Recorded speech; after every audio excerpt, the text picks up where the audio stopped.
ఈరోజు మీరు చూస్తే ఈసారి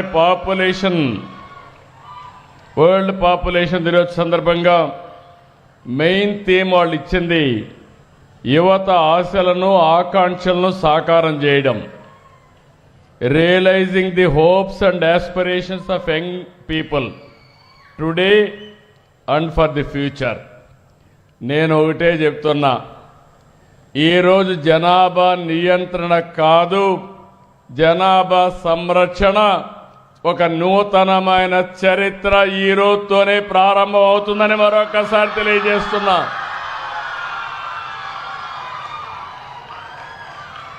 ఒకప్పుడు నేను కూడా జనాభా తగ్గించాలని ఆలోచించాను. నాకు చాలామంది చెప్పారు అప్పుడు జనాభా తగ్గించడం అంత సులభం కాదని. మేధావులందరూ చెప్పారు జనాభా తగ్గించడం కష్టం, ముందు ఫిమేల్ లిటరసీ రావాలి, పేదరికం పోవాలి, అప్పుడే జనాభా తగ్గుతుందని చెప్పారు.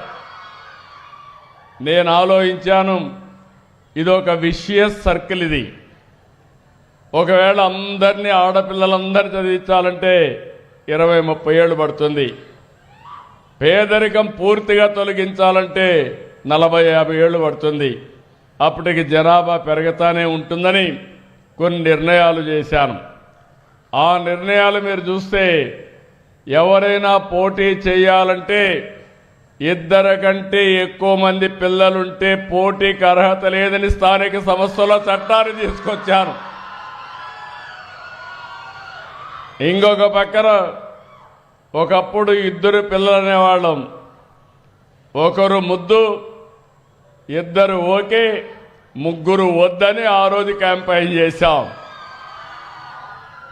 ఈరోజు నేనే మళ్ళా ముందుకు వచ్చాను, దూరదృష్టితో ఆలోచించాను. అంటే ఎప్పటికప్పుడు మీరు గుర్తుపెట్టుకోవాలి, ఇక్కడ పిల్లలు ఉన్నారు. 25 సంవత్సరాల కంటే ముందు ఐటీ, దీనివల్ల లాభం ఏంటని ఆలోచించాను. ఆ రోజు ఐటీ ఆలోచించి ఐటీని ప్రమోట్ చేశాను. ఈరోజు గర్వంగా చెప్పగలుగుతున్నా, ప్రపంచం మొత్తం ఐటీ అంటే దానికి చిరునామా తెలుగు జాతి అని మరొకసారి విజ్ఞప్తి చేస్తున్నా. 25 సంవత్సరాలు ప్రపంచంలో ఏ దేశానికి పోయినా తెలుగువాడు ఉంటాడు.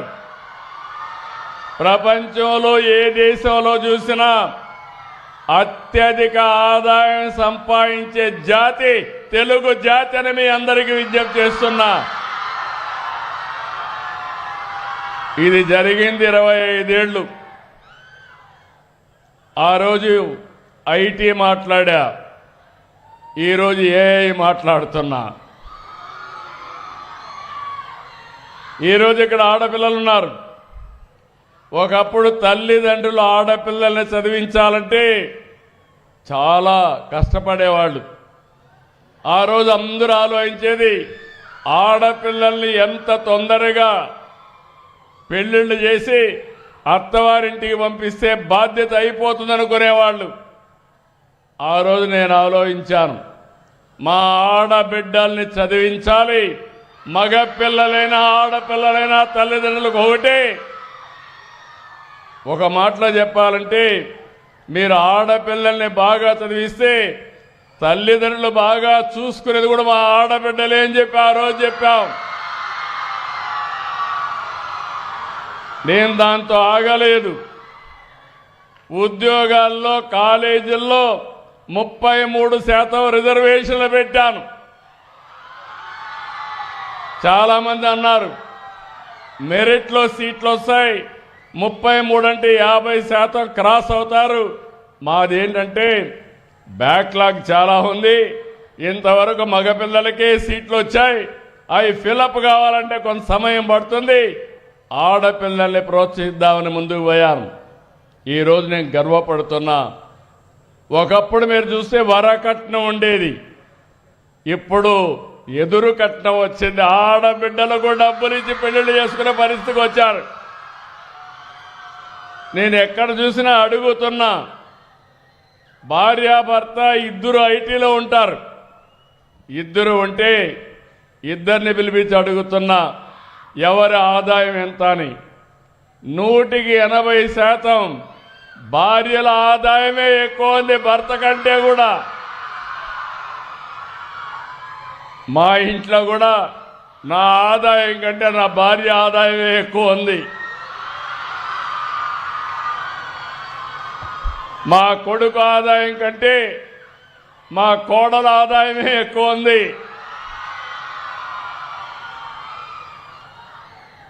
ఇవన్నీ పరిస్థితులు మారాయి. ఈరోజు మనందరం కూడా నేను మాట్లాడేది డిఫరెంట్ టెక్నాలజీస్ మాట్లాడుతున్నాం. ఈరోజు పిల్లలు మీరందరూ ఉన్నారు. మీరు రేపు గురించి ఆలోచిస్తారు, నేను ఎల్లుండి గురించి ఆలోచిస్తా. మీకో నాకో తేడా అదే.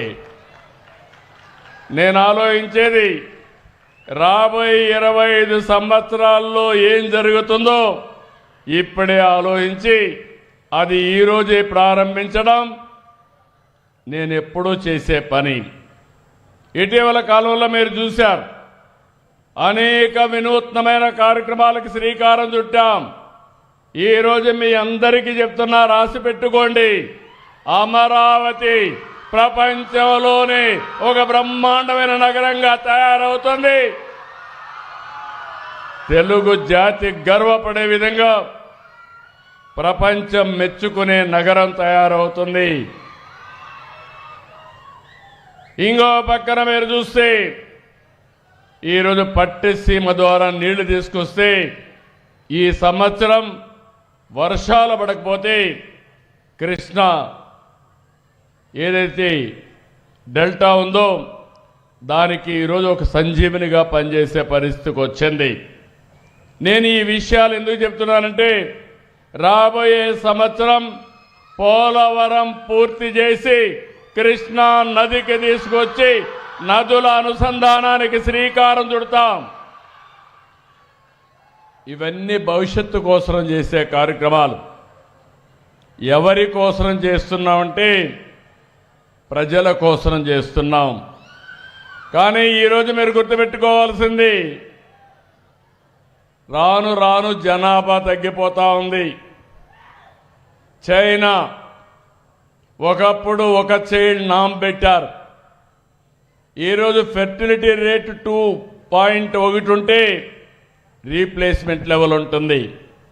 చైనాలో 1కి పడిపోయింది. సింగపూర్ 0.9కి పడిపోయింది. జపాన్ ఇంకా ఎక్కువ పడిపోయే పరిస్థితికి వచ్చింది. సౌత్ కొరియా 0.7కి పడిపోయింది.